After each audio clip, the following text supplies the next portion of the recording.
I'm just going to be moderating the background. If you want me to, if there's too many. Oh my God! Come on, Oh, baby, you see, my partner's off back to bed. the, Afternoon, comrades. How you doing? I think we're kind of talking about climate and independence, and partly how the climate debate has moved on since 2014, since the independence referendum.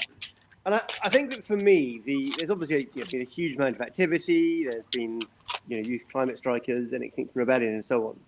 But I think that the really important development has been that a lot of the kind of what I would see as kind of obfuscation of neoliberalism has disappeared from the debate about climate change. We're not hearing about like kind of tradable energy quotas and all that kind of stuff, and market mechanisms. And there's a lot more focus, I think, very positively on the basic material processes of extraction of fossil fuels from the ground and putting them into the atmosphere.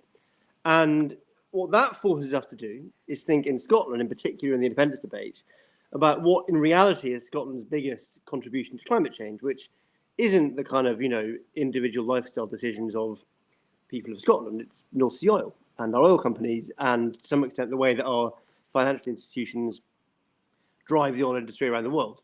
Britain is, I was talking about last night in another discussion, is very much an oil state. BP and Shell have historically been two of our biggest companies, and a lot of the empire, in certainly the second half of the kind of 20th century empire, was built on oil. And I think that we can't really understand either the modern independence movement or any kind of progressive demand, any kind of radical demand for independence, without thinking that through. So I think the first thing we have to understand is, so I was sent 2 books in the post a couple of months back.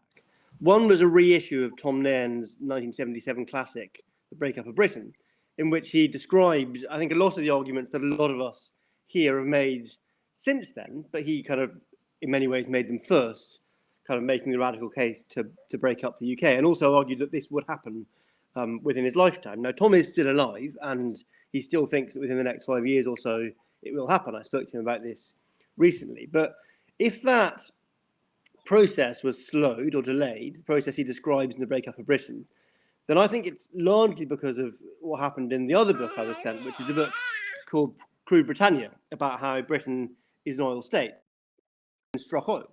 And without finding oil in the late 70s and the kind of sudden influx of oil revenues from the North Sea in the early 80s, which funded Thatcherism, we wouldn't have had modern neoliberal Britain, and probably Britain's kind of struggles as its empire fell apart in the second half of the 20th century would have continued, and I think there's a good chance the British state wouldn't have survived to today.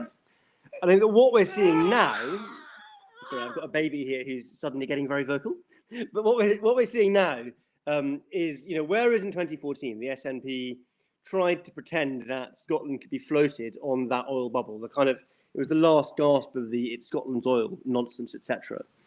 There's now, to some extent, an understanding, rhetorically at least, that they can't continue to talk about Scotland as an oil state, but there's not really any serious engagement with what it means not to be. So we've heard a lot in the last 5 years from the SNP government about the notion of just transition in the northeast of Scotland. So, what are oil workers in the northeast going to be doing next?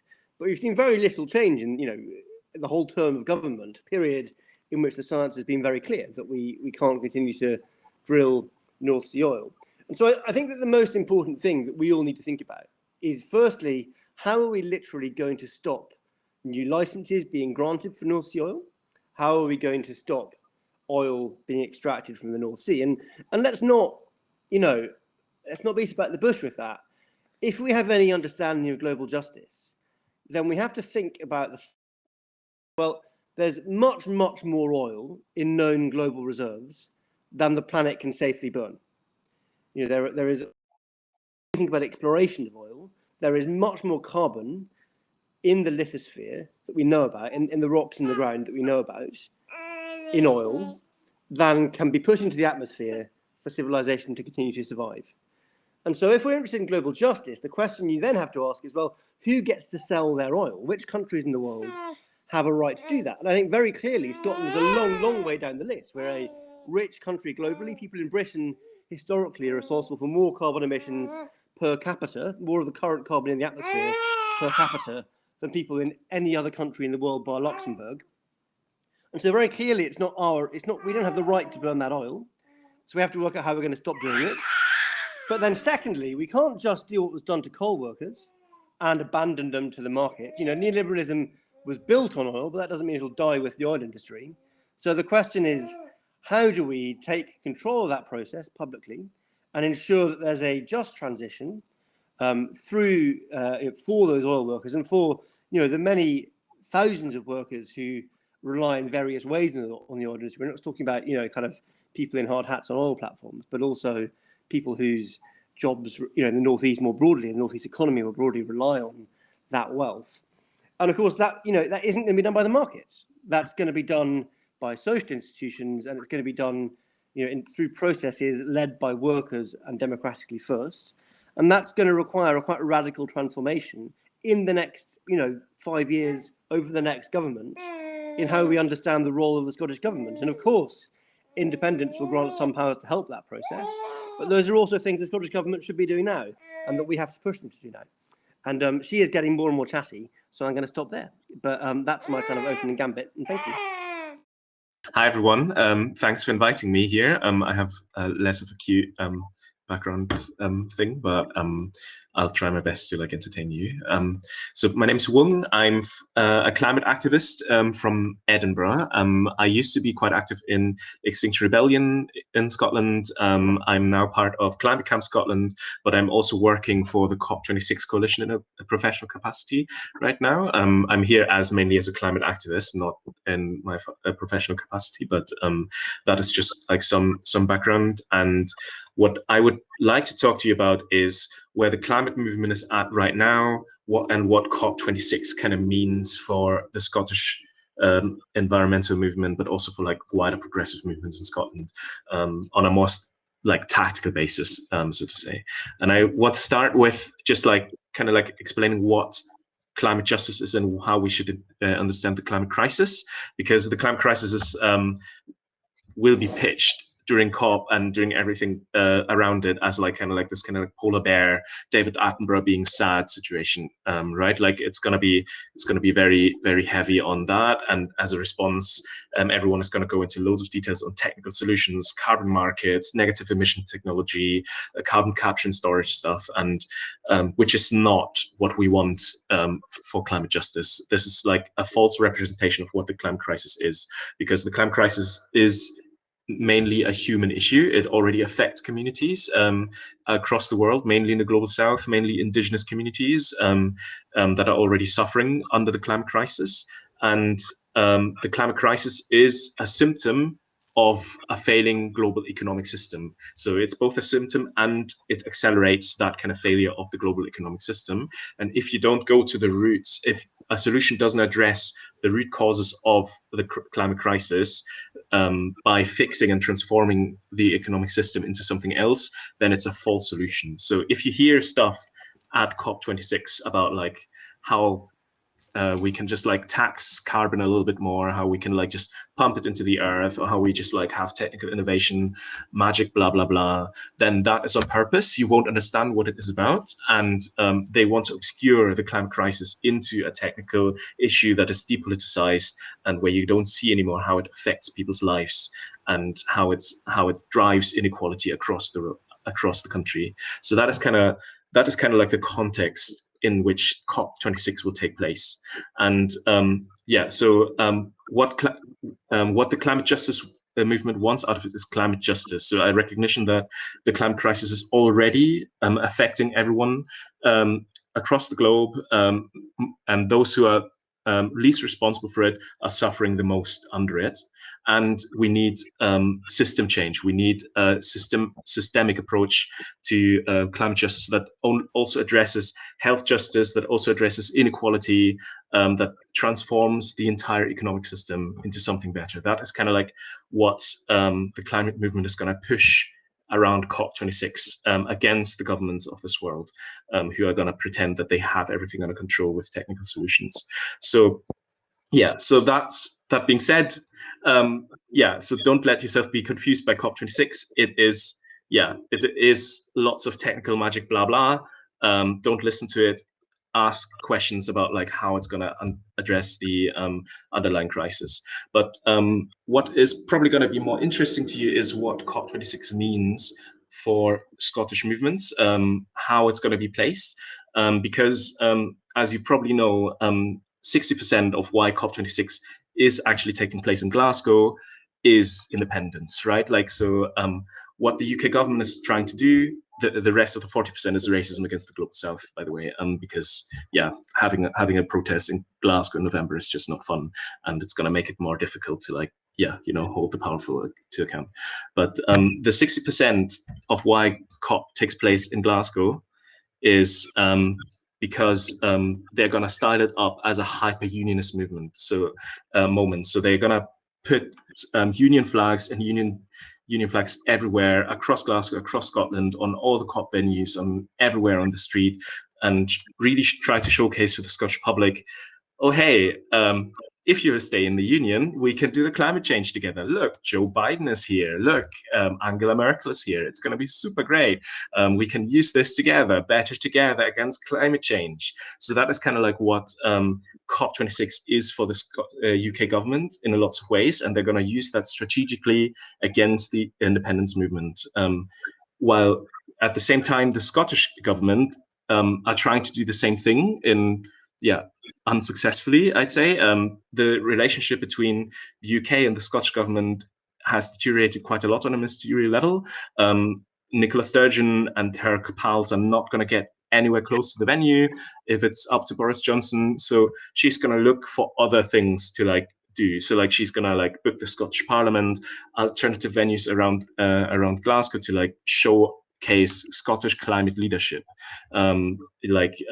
just transition projects and stuff like that, like as Adam said, which has really not gotten anywhere. So there's kind of like two roles for the independence movement in this, I think.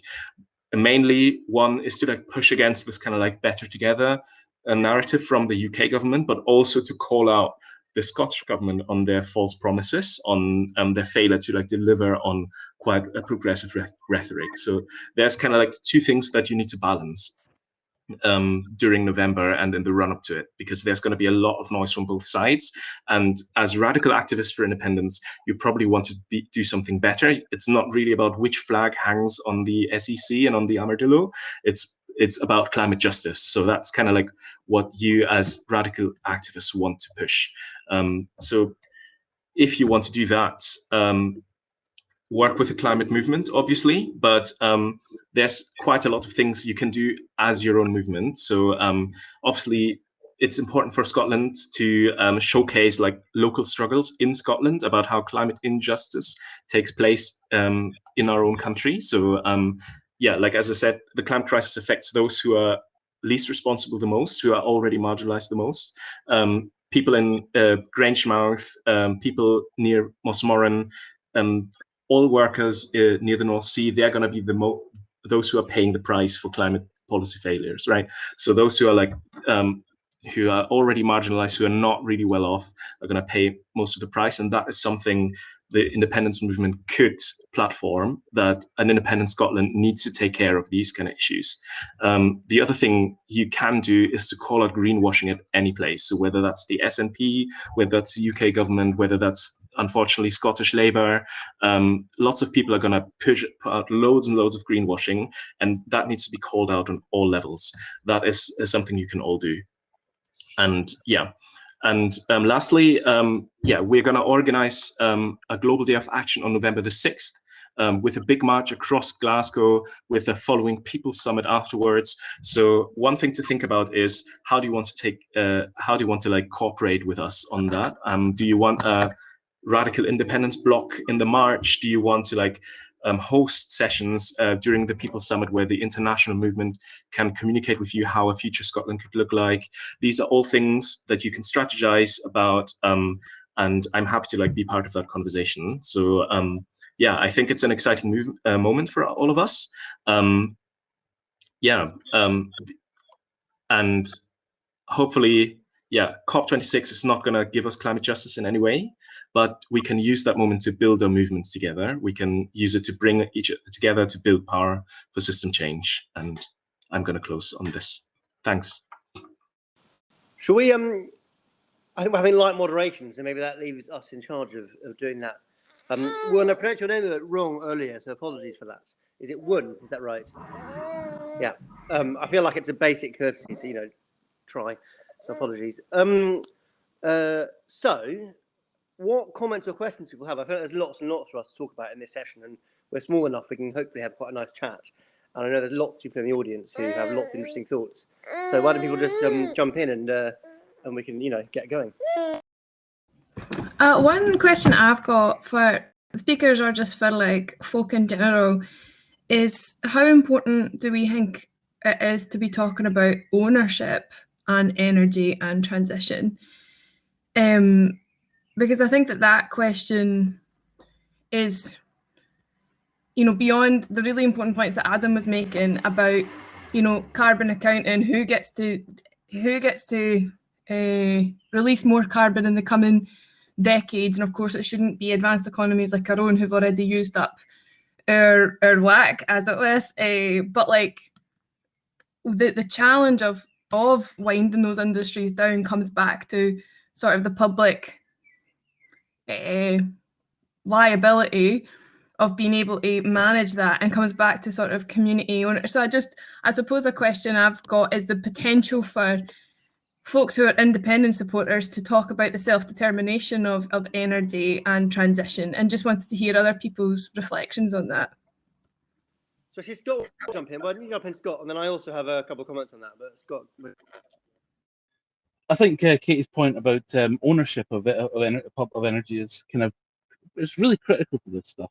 I mean, one of the things that really strikes me about the upcoming conference is that Juan's absolutely right, that we're going to end up with a whole lot of greenwashing, which basically means means capitalism is basically trying to going to magic up pretend that technology will save us in some way without making any real structural economic changes. So basically, I'm asking, we're wanting a radically transformed energy and economic system. What do we need in terms of money and resources to bootstrap the energy and infrastructure that we need for a modern 21st century Scotland to generate all the energy that we need to live in capitalist society? No, to live in a modern, better society, and possibly to export that knowledge, that export those that understanding all the way over. I mean, because we've all seen the total failure of the SNP's attempt to save fabrication jobs at BIFAB. Those that have seen their hopes of skilled work at the yards dashed as the turbine jackets are built halfway across the planet in Indonesia. I mean, there's almost a quasi-religious adherence to the discredited idea that all economic questions can be left to markets when they can't. Markets are geared entirely towards short-term profit, not to the kind of the future survival of the planet. Capitalists will happily let the oceans boil, ecosystems die, but as long as the shareholders are well looked after. What do we specifically need, and how should we what should be our key demands for an independent Scotland with and its energy infrastructure? When do you want to go first? I can say something. Like just because of some questions in the chat, like greenwashing is basically anything that is proposed as a solution that does not really address any of the root causes of the climate crisis, but instead is designed to maintain power, influence, and money for polluters, governments, and corporations. That's anything like, for example, I don't know, like plastic recycling, like new kind of like cups and stuff. That's kind of like, it's not going to solve the climate crisis. And with the with just transition, energy, community ownership and stuff, I think that is one of the central things to push against governments, because I think there's quite a lot of things that, like, solving the climate crisis doesn't require rocket science, right? We have lots of the solutions already, whether that's like retrofitting, whether that's free public transport, or whether that's community ownership of the energy system, energy grid. That is going to be the most effective way of how we address the climate crisis. And I think there's a nice connection between like a pitch on self-determination and owning the energy system, energy democracy, and community-based just transition. So I think that can be one of the central demands during the crisis, and it vibes really well with the organized trade union movement that is thinking about how to communicate around COP26. It really goes well with lots of the more edgy bits of the climate movement, obviously. And yeah, I think there's quite a lot of potential there. Adam, you go next. Well, let's go to Janet, and I'm happy to answer after a few people have jumped in. Good to see you. It's lovely to see your baby. Not predictably, I'm going to mention nuclear weapons in the context of all of this, because I'm very taken with what Juan was saying in relation to the internet. And I mean, that's something that those of us that are involved in nuclear disarmament campaigning are really, really aware of, is the way in which climate change is impacting on the people that are least responsible for it, because that's something that is an exact parallel with the ongoing damage that's done by nuclear weapons testing and lost opportunity costs and the whole way in which society is structured in a very central way without allowing for the kind of flexibility that would allow local to problems and a maximization of our meeting our energy needs from that kind of perspective.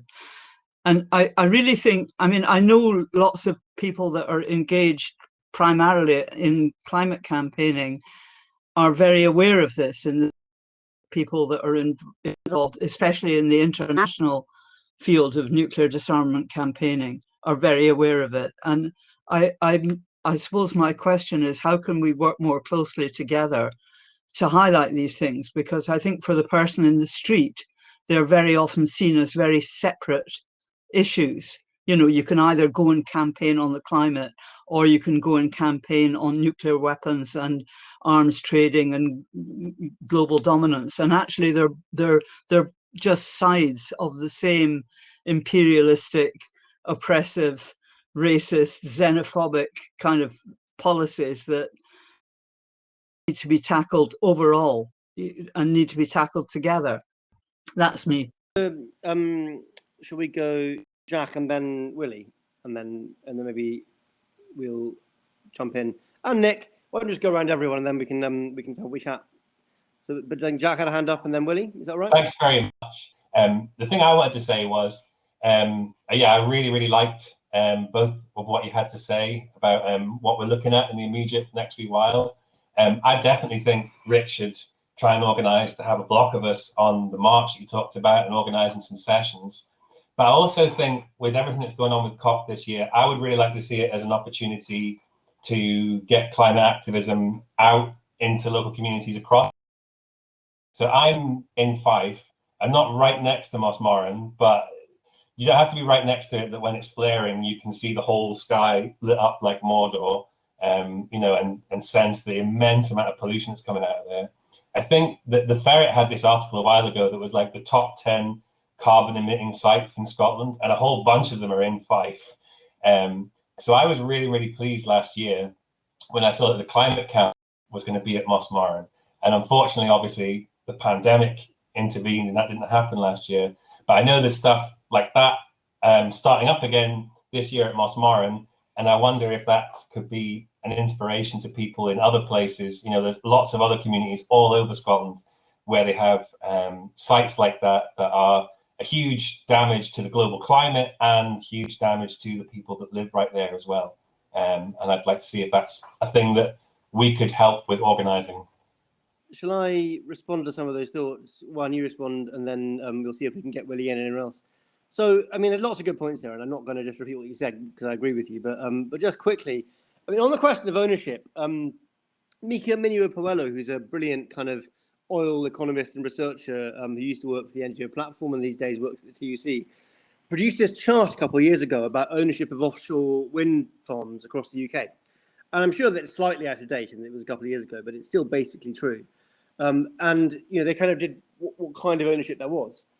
And there was a huge chunk of the UK's offshore wind farms that are publicly owned, but they're not owned by the publics of Scotland or the UK. They're owned by publicly owned energy companies from other Northern European countries. So, you know, I don't know exactly, but the Danish and Germans and so on all have their own energy companies which have invested heavily in offshore wind, including offshore wind off the UK. There was, in fact, she explained, a very small part of the graph that was publicly owned offshore wind farms in the UK. It was, in fact, half a wind turbine, because there's one wind turbine on a Scottish beach, which is offshore when the tide's in and onshore when the tide's out. And that's the sum total of offshore wind turbines publicly owned in the UK. So a very simple first thing that the Scottish government should be doing is setting up publicly owned energy companies that are investing heavily in renewable energy, including kind of big infrastructure like offshore wind as well as small infrastructure, and, you know, ensuring, you know, you have mixed models of ownership, including local ownership and national Scottish ownership and so on. But I think that, you know, at the very least, we should be talking about that kind of thing. That's not even radical. That's normal across Europe. As I say, you know, huge amounts of our wind is being harvested by publicly owned companies from other countries. We just don't do it ourselves. And I think there's a basic philosophical principle, you know, who owns the wind? Is it big corporate giants?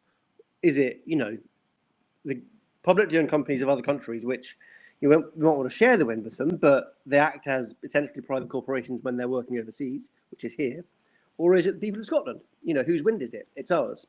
Again, you know, Janet, I totally agree. So I'm not going to kind of try and summarize what you said, but I think there's another important equation to make. Juan talked a lot about the false solutions industry.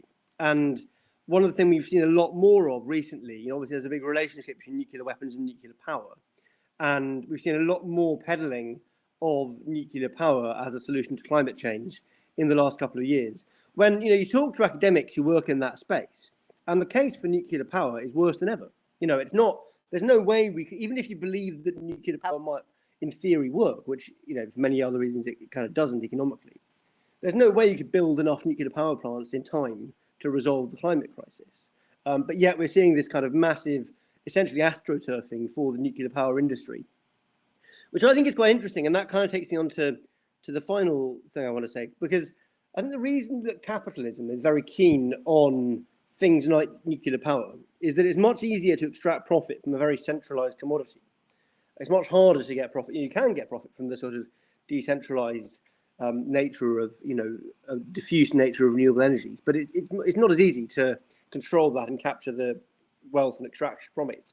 And so nuclear power probably is more profitable for big business than you know, more renewable kinds of energy. But that doesn't mean that it necessarily, doesn't mean they can't make profit from renewables, and they will try. And I'm not saying we shouldn't try and stop them from doing so. But I think there's a big drive to push towards nuclear energy because they see that they can't make a case for carbon intensive energy systems. They still want very centralized energy systems, you know, to control the country. And that's about the organization of power in the country, which I think, you know, makes me kind of think about the final point I want to make, which reflects on what Jack was saying there about Fife and Mossmoran, which is that I think we need to understand that the whole geography of Scotland is shaped by fossil fuels. You know, if you ask the question, what is the Scottish Central Belt? The simplest answer is it's really the coal seam that runs right under the waste of Scotland. And the reason that most people live here in the Central Belt, you know, I live in Portobello, we have lumps of coal still wash up on our beach occasionally. And the reason we live here, the reason people left, you know, the much more diffuse population distribution that you had before the Industrial Revolution was to get closer to the coal. And so if we're thinking about a kind of radical reimagining of Scotland post-fossil fuel, then that really does mean quite a significant change to the whole geography and society that we live in. And I think we're only beginning to get to grips with what that means. And absolutely, that does mean, you know, looking at the local geographies and, you know, fighting against, you know, places like the Mossmoran plant, but you can also see from where I live, you know, I think two-thirds of the population of Scotland can see Mossmoran when it's flaring. And Corinne thinks that the Central Belt discourse is too off topic. And I'd love to hear an answer about that. And Nick wants to come in. But let's go for Casey and then Corinne and then Nick. Cheers, Adam. I think that this conversation also really connects to the sort of international landscape of transition and sort of coordinating, and the series of landmines that are in that pathway. In particular, I'm thinking about things like the Energy Charter Treaty and other investment agreements, which essentially protect investments in fossil fuels and other. I mean, these international legal norms protect, industries more broadly, protect multinational firms more broadly. But the UK has the most liability under the Energy Charter Treaty of any other country that is a party to it, and that basically protects fossil fuel companies from government policy which might obstruct their profit-making capabilities. And I know that folks in the EU, like at the Climate Action, like CAN and others, are mobilising campaign around getting out of the Energy Charter Treaty altogether. And I think that there's a really important opportunity for us to connect things like BIFAB and Mossmoran with these international treaties and causes which will hold back a global transition in other parts of the world and will mean liabilities, because and the opportunity of the UK, we know we've got Liz Truss and others within who are leading UK trade policy, have no interest in coming out of these agreements. And I think that that's a really important rallying point for us to say that we don't want to carry $180 billion of liabilities for having to try and get out of fossil fuels. And so just like thinking about how we connect that local to that global question, I think is important. I'll stop. A couple of questions for Adam and Guan. One is, how do we, in the climate movement, in the independence movement, cooperate with other people who are very concerned about climate issues but are not pro-independence? And the second is, how do we make use of the fact that the COVID pandemic has shown the utter bankruptcy of austerity and neoliberal policies? This won't necessarily last if we can't make use of it now and drive home the fact that such policies are no more capable of dealing with the climate issue than they were with the pandemic. But how do we do that? It's the really big questions. Should we try to answer first and then go to Bryce? Or Bryce, do you want to come in now and then we answer? Yeah, no problem at all. So basically, I'm actually just to say, I'm actually from two different groups. I'm from Action Speak Louder Than Words and also Mossmoran Action Group in Fife, and I've been impacted by Mossmoran myself. I've got lived experience of basically being the climate criminals, basically cutting off my oxygen and unable to breathe and unable to enjoy fresh oxygen in Fife. And the only way in which we can see fundamental change in this is to see is for independence to be at the forefront of this campaign. Because if you look at the legislation which governs environmental protections, most of it is reserved to the Westminster elite and the Tory government, who do not care whatsoever for the protections and the health of others. It's clear to see they're allowing fracking down in England. They are allowing all these different climate criminals to get away with it scot-free, and most of them are actually donors to the Tory party as well, massive multi-million-pound donors. And how does that? And yet we are in Scotland. We have got we've got no say about these things. I mean, we've signed a moratorium on fracking around the central belt of Scotland. That's fantastic. That's a great step in the right direction. But the one thing that we need to do is we need to fight for independence, so that all the legislation that is currently governing the environmental protections, the climate change, and the plants are brought back to Scotland, where the Scottish people, the people with lived experience, can vote and actually be enfranchised to actually change for a difference, make changes for people. So hopefully through this conversation we're having in this discussion, and outside and both internally and externally within RIC and wider groups, including the COP26 Coalition, and also with Climate Camp Scotland and various different fantastic organisations which are doing amazing work in organising around these issues, are hopefully going to create fundamental shifts and fundamental change in society in which we have. So I think we need to have that conversation, and we need to have that conversation about bringing democracy and democratizing the whole process of the legislation and the legislative backing of how can we actually take action. Because right now we're just talking all about this. We can't keep on talking while the planet is imploding due to these climate criminals who are causing an existential threat to society.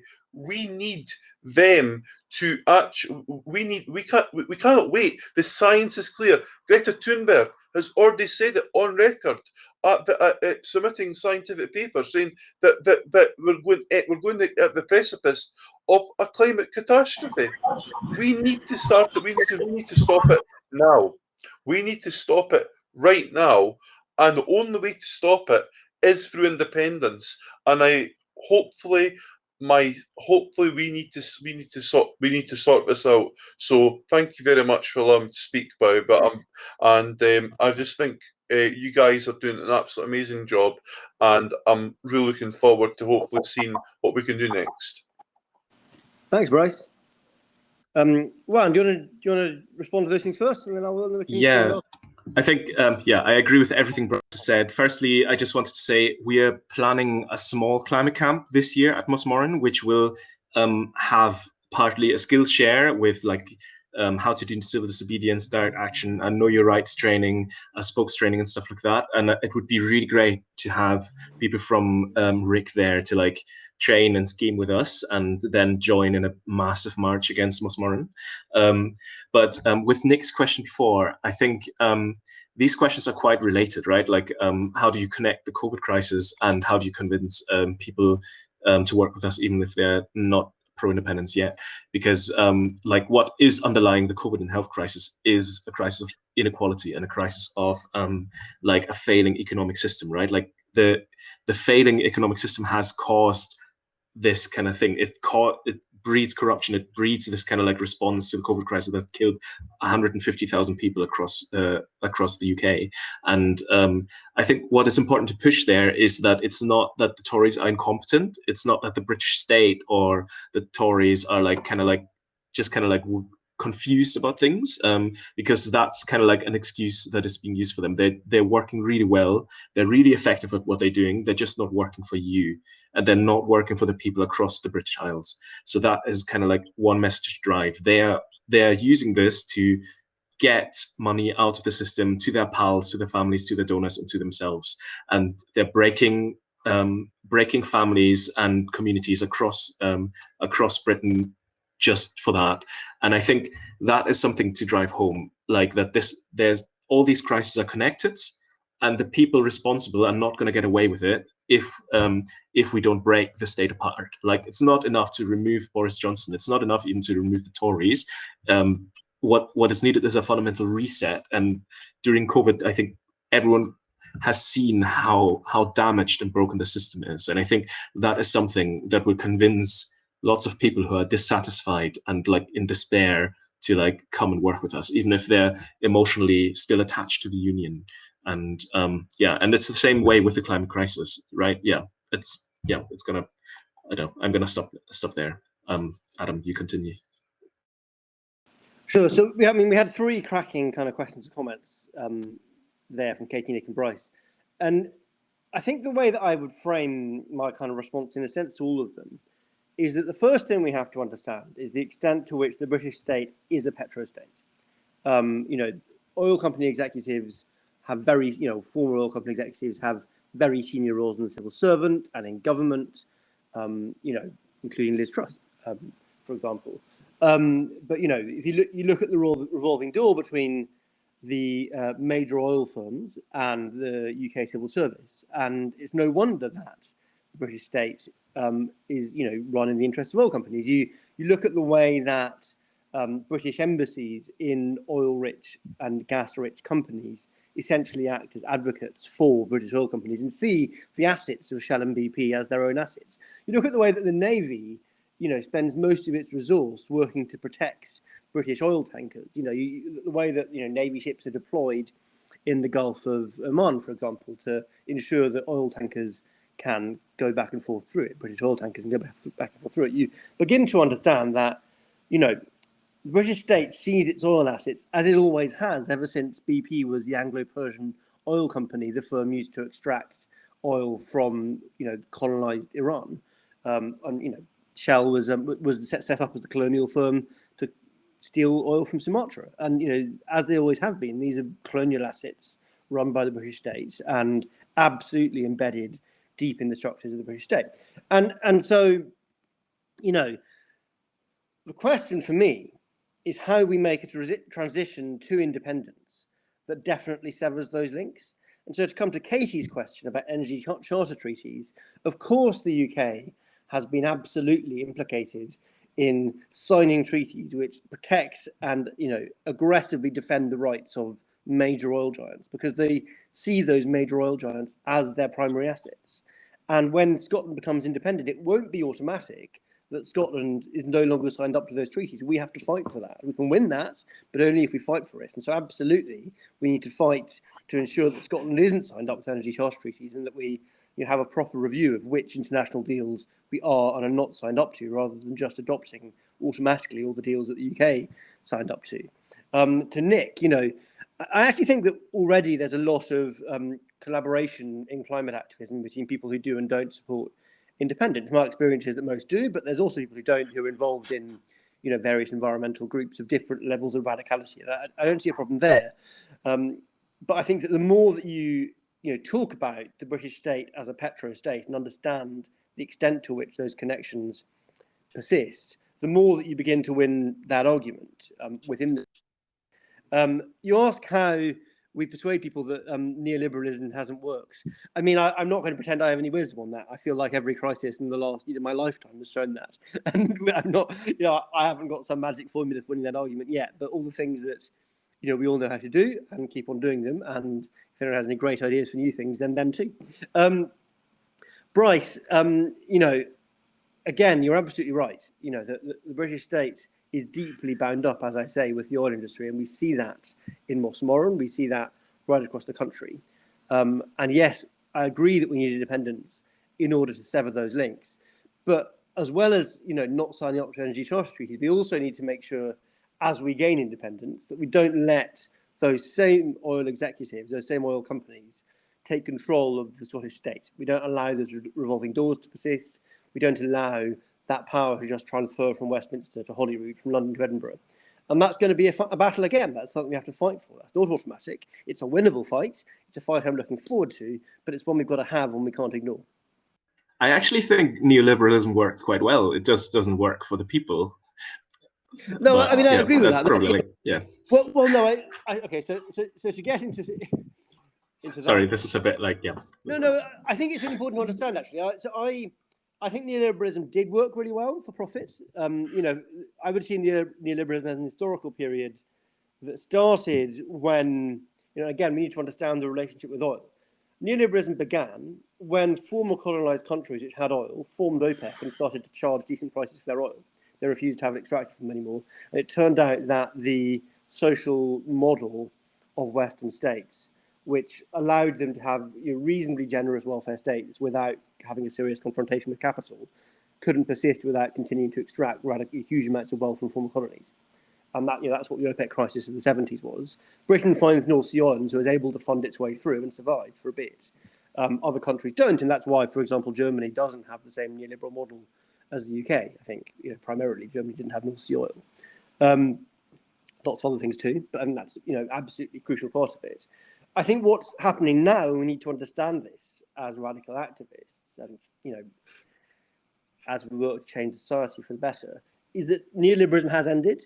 It probably ended about last year with the COVID pandemic, and the question now is a fight over what comes next, and how the radical independence movement interacts with that. I think is going to be, very important and a significantly different question from 2014.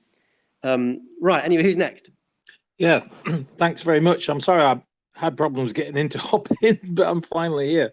I've got about 40 years practical experience. I was a director of a global exchange, and I've been working the last 10 years on resilience, which is bottom up, and looking at the next generation of markets. And what you just said, Adam, is quite to the point. I think a year ago we reached a point of what I think of as peak rent. Basically too much rent is now being extracted, and if it can't be paid, it won't be paid.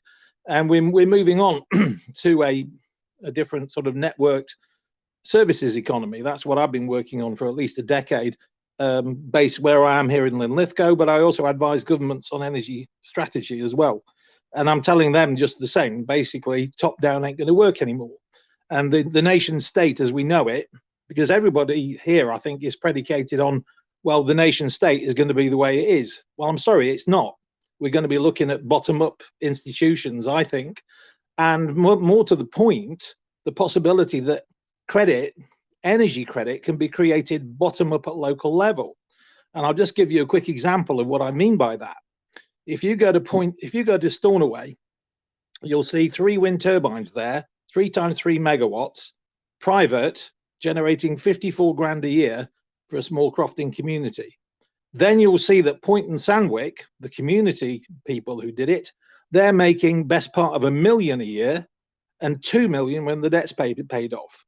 If you think about it, what they're doing is, I think of it as an energy treasury. And the question is, how do you finance and fund that bottom up? It's completely there to do. This is the revolution that's coming, in my view.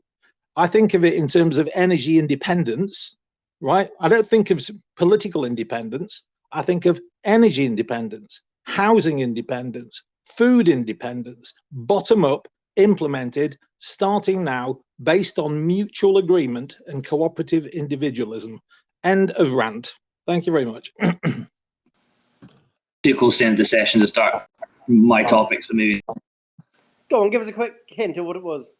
It was just to sort of build up on Bryce's point, and again, maybe this is running before we can walk, but after independence and a nation state of Scotland is set up, and I know we don't particularly want that, but I mean, I'm thinking more in the pragmatic realities, especially if we're going to be dealing with treaties and whatnot. How do we build a democratic framework in the country that allows us to tackle issues like climate, which are long-term issues, which require solutions and changes that I don't know how can pragmatically potentially be implemented in short timescales, which if we have say a 5-year government like they have in Westminster, how do you create a democratic framework which allows the government of the day to be accountable and democratic, but can legislate for issues that have to be tackled as quickly as possible, but realistically are still going to be on timescales that are longer than that, potentially, of how a government of the day would sit, how long they would sit? Okay, so I might just jump in here, and I see that David has, in a sense, talked about, I don't know what your proposals for Senate are, but he's talked about that. And for me, what this is about, and Graham's question, but also a lot of this conversation, is the relationship between democracy and beliefs about the environment. And I think that there's a very, very strong base of evidence that the more rooted decisions are in democracy, the better societies are at making decisions that are good for the environment and good for the future. And there's a tendency to introduce a kind of authoritarianism into environmental discourse that sort of says, we can't. I don't mean that you were saying this just now, but is it Graham? But that people sometimes do that. Basically, we don't have time for democracy, so we need much. Any kind of strong man governments for long periods. And actually, there's very strong evidence, and I've written about this a number of times, that when you give people decisions to make in democratic forums and you empower them to make those decisions, they make radically pro-environmental choices consistently across the world. And also that more democratic countries tend to care much more about the environment than less democratic countries. The UK is consistently one of the countries which cares least about climate change when you look at the polling across Europe, and it's also, I would argue, the least democratic country in the EU. And you can look fairly consistently across. So I think what I'd say is you build in mechanisms to your new Scottish state, which include things like citizens' juries, which include as much direct and deliberative democracy as possible. And you trust that when people are empowered and when people meet as equals to talk about the future of the world, the evidence is absolutely that people are brilliant and people engage with the facts and people make the right decisions and can be trusted. I fully agree with that. Are we out of time? Is that it? Like, yeah, I think Graham. I think top-down solutions will always lead to some of the false solutions that are going to be pushed around, that are going to keep polluters in place. And I think there's quite something encouraging about thinking about how the climate crisis is best addressed with democratizing certain elements of our economy, like democratizing the energy system, democratizing housing, democratizing, just generally the economic system. I think is going to be the best way forward. Not only addressing the climate crisis, but all the underlying crisis of inequality and poverty and everything else. So I think, and a last comment, I think, before we leave, if you want to join with the climate movement during COP26, the best time to do it is before, because during COP26, it's going to be a lot of wandering circus noises from NGOs, governments, and so on. So if you want to pressure the Scottish government or the UK government before, you need to do that beforehand. You need to start thinking about it right now, what your message is going to be. And let's send a strong message together as soon as possible. Thanks everyone for coming and listening. Thanks. Sorry, I just quickly pasted a piece in the chat that I wrote, which kind of points to some of the academic evidence on what was I saying? And what was I saying? And I think is that it? That's us, guys. We're finishing at 1 o'clock, so you're 2 minutes over. Not too bad. Well done. We're now wrapping this session up, and we'll catch you on other sessions soon.